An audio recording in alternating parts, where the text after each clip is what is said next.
Hey, everybody, welcome to the July 1st, 2022 edition of PW Torch Presents the Daily Newswire. I'm your host, Tyler Sage at Ring of Tyler. Appreciate you joining me again today. As always, appreciate you so much.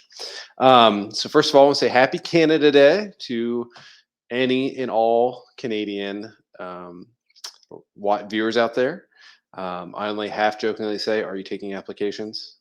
And if so, put in the comments below best place to live in Canada for. I live in Ohio, so Toronto regionally is pretty close, but I've heard Calgary is a beautiful city. Montreal, obviously, some smaller cities out there, Vancouver, Victoria Island. I've heard a ton about. So Canadians, drop below best place to go, and yeah, happy Canada Day to you again as always. So. Um, Okay, let's get into the news. So it's been reported that Adam Cole suffered a major concussion at the Forbidden Door show, which anyone that watched the finish of that match could unfortunately tell based on how that ended. And it's reported per Dave Meltzer of the Wrestling Observer that Cole has been dealing with a torn labrum since the Revolution pay per view where he took on Adam Page for the AEW title. So it is not decided yet if he's going to be out for an extended period of time. So that's the key takeaway for you here, as my dog is not happy about that. But so it's not determined yet if he'll get surgery on the labrum or if he will rest and try and heal that on its own. I'm not a doctor, but it seems like if it's a nagging injury, a labrum doesn't. I put in the comments. Maybe there's a doctor out there. Does the labrum just heal on its own? I don't know, but probably not the level of competition that he's wanting to wrestle. So we'll see. But wishing Adam Cole all the best, and just another line of injured people, which is unfortunate within AEW. So and WWE. So okay, Io Shirai. Her contract is reportedly ending in August, is the report there. And then also, per similar reports, she has told family back in Japan that she would like to move home.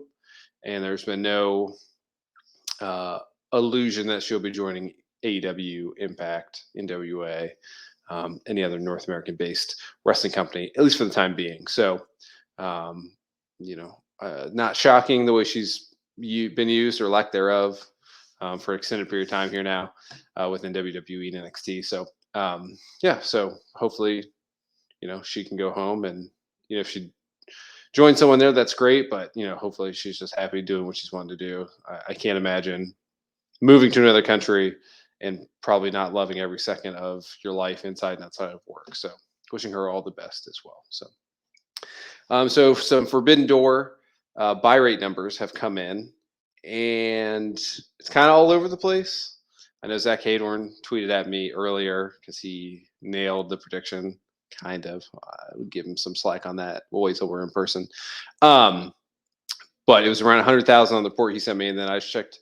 The Observer is reporting that the buy rate is 125 to 127,000, which is significantly more. 25% increase is nothing to sneeze at. So I don't want to report on what the number actually is here because it's still kind of fluid. But I thought it was going to be around 90. So either way, it was a moderate success or kind of blew my prediction out of the water based on the build. So my take on that is, hey, this is the baseline. It was a poorly built pay-per-view, but a very exciting and well-worked pay-per-view. It was one of the better AEW pay-per-views, probably of 2022. It was 5 hours, but didn't feel like it was 5 hours, and I thoroughly enjoyed it, almost start to finish. I mean, the ending, two matches, obviously, with Cole being injured, and just like kind of the pace of the Moxley Tanahashi and the foregone conclusion nature of it. But yeah, so I think this is the main takeaway for me is that this is the baseline for the next 18 to 24 months of what an AEW pay per view will do. This is your hardcore base is out in full exposure on this show, and I think that's positive, right? So if you can build that base up and up and up, I mean, if you do the first Double or Nothing back in 2019, I think that was at 98,000 buys. So they've, in my opinion, increased their hardcore viewership by at least a few thousand, and that's not, you know, when someone buys a pay per view, not everyone is just one viewer of the show, right? It is groups of people buy together to save the cost and all that stuff. So I think they've definitely added more than 20 what 29,000 hardcore fans. I think they probably added 100 to 200,000 more hardcore fans than when they started. So that's good. That's a baseline. That's the top merch seller in your company and all that stuff. So important for consistent growth as a company. So yeah, positive sign if you're a TonyCon or AEW. So that's all the news I have for you today. But let me get a cheap plug in here before you go. Zach Haydorn and I are going to be doing a live watch along, the Torchcast, aka the Manning Cast, like in Monday Night Football, of the WWE's Money in the Bank pay per view tomorrow, July 2nd. Um, and would appreciate you guys checking us out. We'll be watching it live here on this YouTube channel. And, you can have the show on your TV, mute it, and listen to Zach and I talk. You guys can comment in, let your know thoughts live on what's happening. And you can see the way I watch a wrestling match and the way Zach watches a wrestling match. I think you're not going to be surprised that we're very different. And yeah, so appreciate you joining us there, trying that out. And yeah, so again, as always, thank you. And I will